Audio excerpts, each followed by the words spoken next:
Ih, bohong. Aku hanya memikirkan satu peraturan penting. Kenapa kau lakukan hari ini kalau kau bisa melakukannya besok? Few moments later. Bombastic side-eye, criminal offensive side-eye.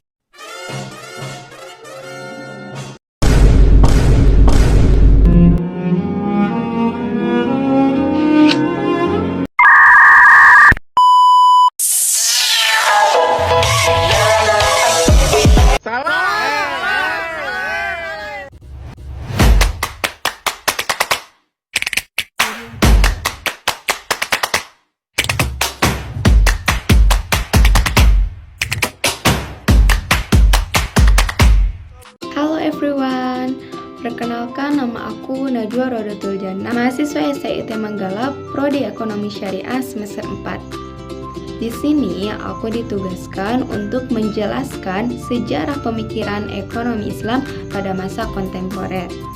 Berbicara tentang sejarah pemikiran Islam kontemporer, kalian pernah kepikiran gak sih kenapa ekonomi dunia yang makin canggih ini tapi tetap aja banyak orang yang kesusahan.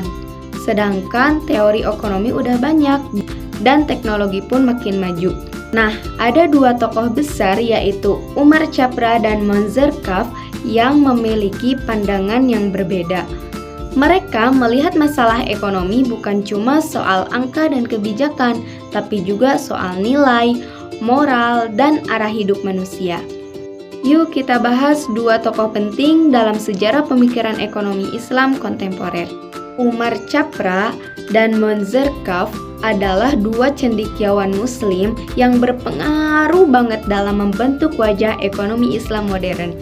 Walaupun pendekatan mereka berbeda, yang mana Chapra lebih filosofis dan Kaf lebih teknis, keduanya punya satu misi, yaitu membawa ekonomi Islam jadi sistem yang adil, realistis, dan bisa menjawab tantangan zaman.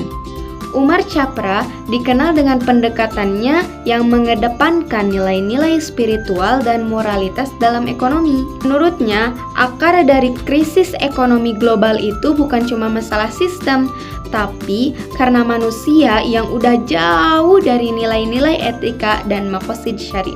Dalam bukunya Islam and the Economic Challenge, Chapra bilang, ekonomi yang sehat itu bukan cuma tentang pertumbuhan, tapi juga keadilan distribusi, kepedulian sosial, dan keberkahan hidup.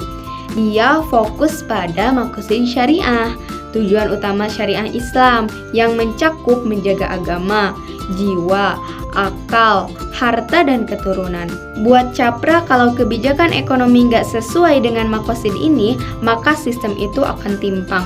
Aku juga setuju sama beliau, dimana kalau sistem ekonomi gak sesuai dengan maqasid syariah, maka akan timpang. Di sisi lain, Monzer Kaf tampil sebagai ahli ekonomi Islam yang sangat teknis dan aplikatif. Ia banyak menulis soal pengelolaan zakat, wakaf, lembaga keuangan syariah, dan inovasi produk keuangan Islam. Kalau Chapra bicara nilai, Kaf bicara cara.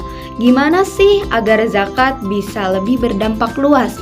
Gimana sih agar wakaf bisa dimaksimalkan buat pengembangan ekonomi umat? Beliau percaya bahwa ekonomi Islam bisa bersaing dan jadi alternatif sistem dunia asal dijalankan dengan profesional, terukur, dan tetap syar'i. Nah, ini nih yang menarik. Meskipun keduanya punya gaya berpikir berbeda, tapi pemikiran mereka saling melengkapi. Chapra membangun fondasi moral dan arah jangka panjang, Kaf membentuk mekanisme, teknis, dan solusi praktis. Bersama-sama mereka membuktikan bahwa ekonomi Islam bukan cuma teori idealis, tapi bisa jadi sistem nyata yang adil dan berkelanjutan. Pemikiran Chapra dan Kaf ngajarin kita bahwa ekonomi Islam itu bukan soal rumit-rumitan hukum aja, bukan sekedar label syariah, tapi soal nilai tentang manusia, keadilan, dan keberkahan. Mereka udah ngebuktiin bahwa Islam punya solusi bukan hanya untuk umat muslim, tapi juga untuk dunia. Sekarang tinggal kita mau jadi generasi yang lanjutin pemikiran mereka, atau yang cukup bilang, oh keren juga ya, terus scroll lagi ke video selanjutnya. Pilihan ada di kita.